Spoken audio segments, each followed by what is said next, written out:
morning everybody, good afternoon or good evening wherever you are. Welcome to a beautiful day on the Solent. It's 7 a.m, 4th of March, freezing cold but flat calm.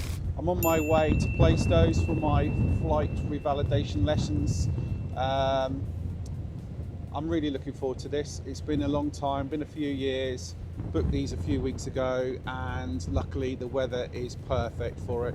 So I've got a few lessons in today, going to catch up and remind my brain of what I used to know. It's going to take a long time to get back up to speed, but I want to be safe and careful and get back on the ground in one piece and no broken bones. Looking forward to meeting Giles. Long trip, about 100 miles, but I don't think it'll take too long, especially if you're watching the time lapse. I'll leave you some views of the Solent and then I'll catch up later on.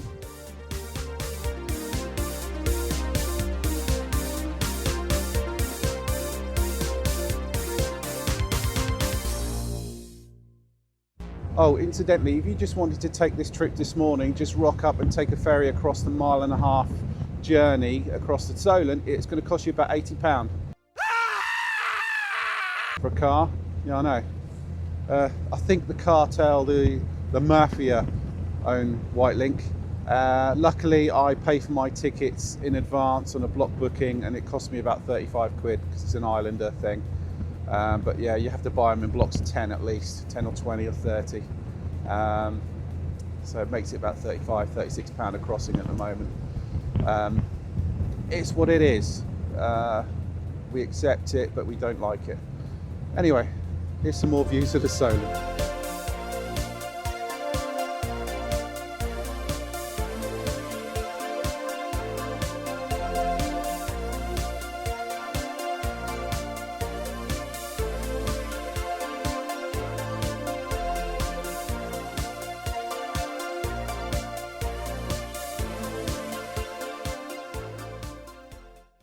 Okay, so we've arrived here at Plaistows Airfield.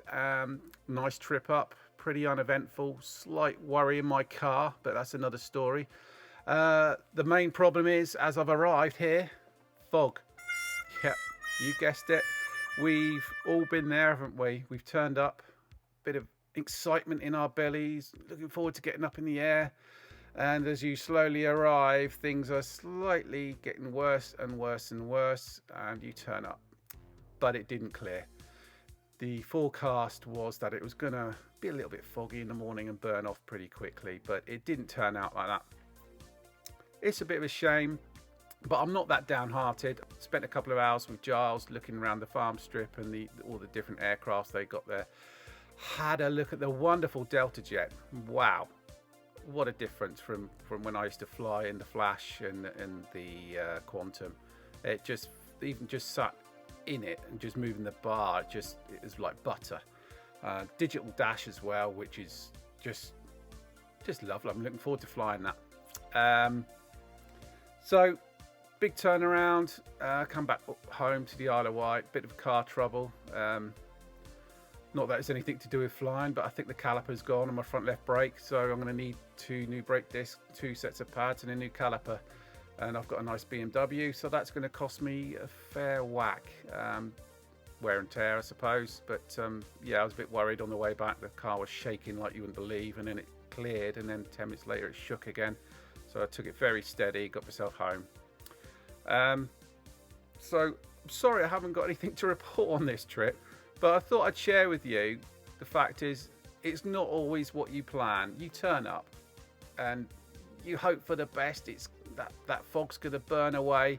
And sometimes it just doesn't happen like that. And you've got to cut your losses and come home. It's nobody's fault.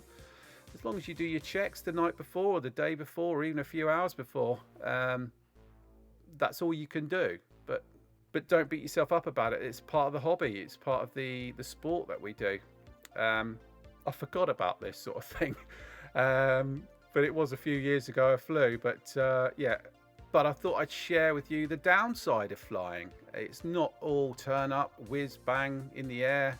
Look at me, I'm a pilot. It's nothing like that. It's prep. It's like everything else. It's 95% preparation. But what it has forced me to go back a bit more to look at the planning for the TAFs and the METARs and get to grips with that a bit more.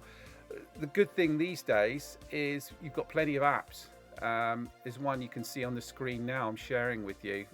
You can select your airfield. I mean, this is a free app, you can pay. You can select your airfield or the nearest big one to you, which is relevant, and you can click on the TAF forecast and the METARs, and you can see that it's a stack of code, which is gobbledygook if you're not a fay with the coding, but it's easy these days because you just press the one button and it'll decode it for you to make it more legible. And at the end of the day, it can still change when you get to your little airstrip, so just have it always in the back of your mind, things can change. Anyway, I hope to have something a bit better for you in the next video. Give us a thumbs up. Oh, and a big thank you to all my subscribers. This is only my second video, and whoa, I know it's a handful, but it's a handful I didn't have a few weeks ago, so it's really welcome. It encourages me to do another video, and these videos aren't quick to set up. I know I've got all the gear and I do have an idea, but it still takes hours to make everything look pretty and nice and edit things and rig cameras up into cars and microphones, that sort of thing. But it's nice to look back at what I've done and share it with you all. So give us another thumbs up if you like this one, and I'll see you on the next one. Thank you. Goodbye.